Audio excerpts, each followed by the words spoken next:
of course, that music means we are ready to dine. And today, our food and wine columnist, Shiva Reddy, is back.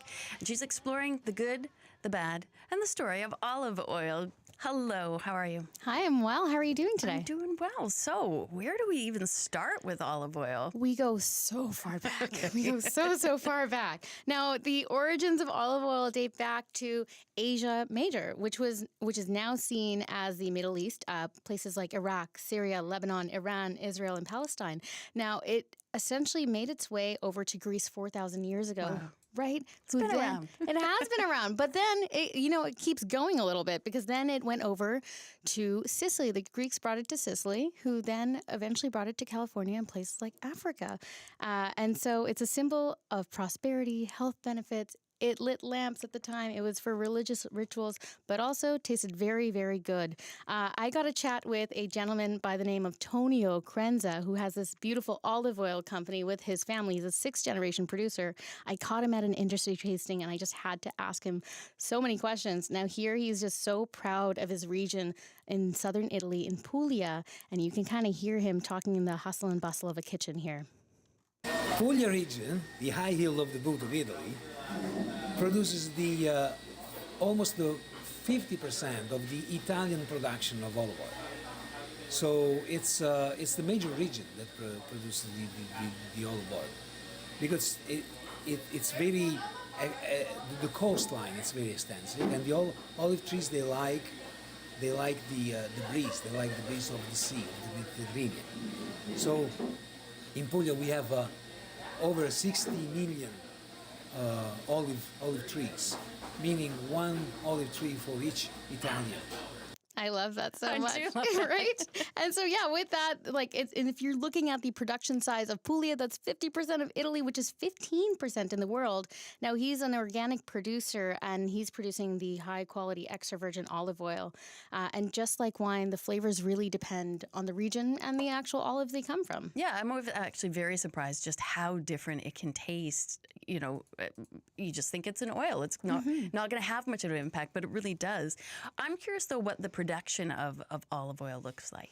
So similar to wine, but also so different. Okay. So different. So it's gently harvested, it's crushed, it's grinded, and the oil isn't separated from the solids and water. And this is commonly seen through centrifuge because you essentially can't really use heat. Otherwise, it kind of takes away from the flavors.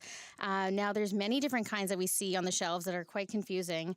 What is the difference? Because, oftentimes it's olive oil is olive oil, which it's really not. So there's extra virgin olive oil. This one, you grind, you press. There's no heat. There's no chemicals used whatsoever. It contains 0.8% of free acidity. This is the highest quality. This is the one where when you try it, it's grassy. It's so distinct. Yeah.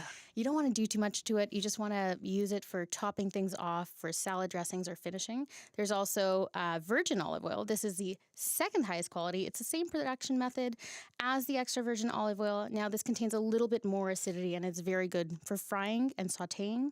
And then you hear things like cold press. Now, that is essentially what you see in the extra virgin olive oil category. This is where you are trying to have the least refined, the most natural olive oil production style, and the temperature never raises above 27 degrees Celsius. And then with the other style, when I say refined, there's the refined style. Now, this undergoes a second fermentation. You can't let those olives go to waste that were already used for cold press, so they actually repress it. And this would include heat and chemicals to extract that flavor in oil. It's going to be a little bit more neutral. It's lower in quality. The price is usually a little bit better, but it's just not quite the same.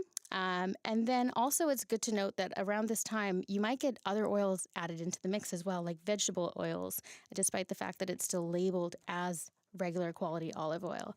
And then that's when you also see something like pure olive oil, which, believe it or not always that. Right. It not always is that. It's oftentimes a combination of refined olive oils, virgin olive oils, and extra virgin olive oil. Okay. So it's kind of everything. Just a bit of a mix. Ooh. What are some of the challenges that the olive oil industry is facing? Well, just like with everything I said, that is a lot of information for a consumer to go in and be like wanting to purchase the perfect product. I'm always a bit confused, I'll admit. Same. And so here is a very big thing. UC Davis did a large study many years ago where they kind of unraveled the fact that a lot of the olive oil on the shelves were not actually real. They were coming from different places, as countries are required to label the source of the olive oil, but this could mean that they brought in the olives that were already made into oil, and they were just bottling it in that country. Sometimes it might be defective oil that's already kind of oxidized, and there just wasn't much traceability. And so UC Davis did this great study and allowed for a bit more accountability. You can kind of see, like on the back of some of these labels here, there will be a QR code just showing you exactly where the olive oil is coming from, which is pretty cool.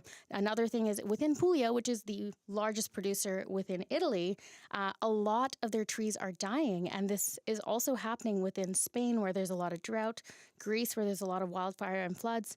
But Italy specifically is having a really hard time because they're having this warm wind coming through the wintertime, which they normally would not have. They are dealing with a combination of not only fungus, moth, and other bacterias, but there's one bacteria specifically that was introduced by the movement of a coffee tree from Costa Rica. And unfortunately, this has decimated more than half of the population of the trees in Puglia. Wow. Yeah, and these trees are resilient. They're over 2,000 years old. And then the other thing that's really huge that's happening right now as we speak is the loss of Palestinian olive trees as well. Now, this has actually shaped a lot of the olive oil market as we know it now. It's so deeply rooted in Palestinian culture as well. And so seeing the loss of hundreds and thousands of years of trees has been quite challenging too. Yeah, that is sad. Prices have been quite high for olive oil, sure have. and just continuing to get higher. What tools can you give listeners to find that right olive oil for their home so they're not wasting their money? Totally. If you have the opportunity to taste it beforehand, incredible. Go to restaurants, ask them what they're using as well. The taste should be, sharp. It should have this smell of fruitiness, cut grass. The labels, as I mentioned, will have a QR code for traceability. It will also say on the back what country it's coming from. Now, if it does have a little initial that doesn't quite match what it's saying there, that means that it might be coming from that country originally. There's terminology like light olive oil. This is not a thing that's marketed to you. It's not real. It's actually very refined and very not good for you. Okay. And then we can kind of see with bottles here, I have one in front of me, which is the Spanish olive oil. If you were to see it, beside Beautiful. other bottles, it's beautiful, but you'd also be like, somebody's really putting in the work to sell this product Fair here. enough. I don't know. Okay. But actually, this means something really good. This means that the producer is really investing in their bottles. They do not want heat or light to touch it, and so the olive oil is staying fresh. And with that as well, shelf life is very important. Olive oil, we think, is kind of similar to wine. We think that it's going to last forever. We use it for special occasions, No. especially the good stuff. No, 12 months to 18 months. Otherwise, it goes rancid. Wow, So okay. drink it, eat it fast. What are some of your favorite ways to use olive oil? Oh, so simple. This is actually the best time of year for me where I just kind of step away from cooking a little bit. I am still Yes. cooking, but it's so simple. I just want good produce. I want to drizzle the olive oil and some really beautiful salt on top of tomatoes, asparagus, what have you. And then I also, as simply as steak, so good. Yeah. And then finally, I just want it with some bread. Yes. Bread, oil, salt, yum. Love it. Yeah. Always hungry after you come in. I'll thank bring you for food that. for you next time, okay? We could try some olive oil, but we won't be able to talk for a while. Without the bread, no. No. All right. Thank you, Thank Shiva. you. Shiva Reddy, of course, our guide in the world of food and wine. She joins us every Monday around this time. She is a sommelier at the Michelin-starred restaurant Burdock & Company and has a new TV series out called Not Your Butter Chicken. You can follow her adventures on Instagram at itsready91.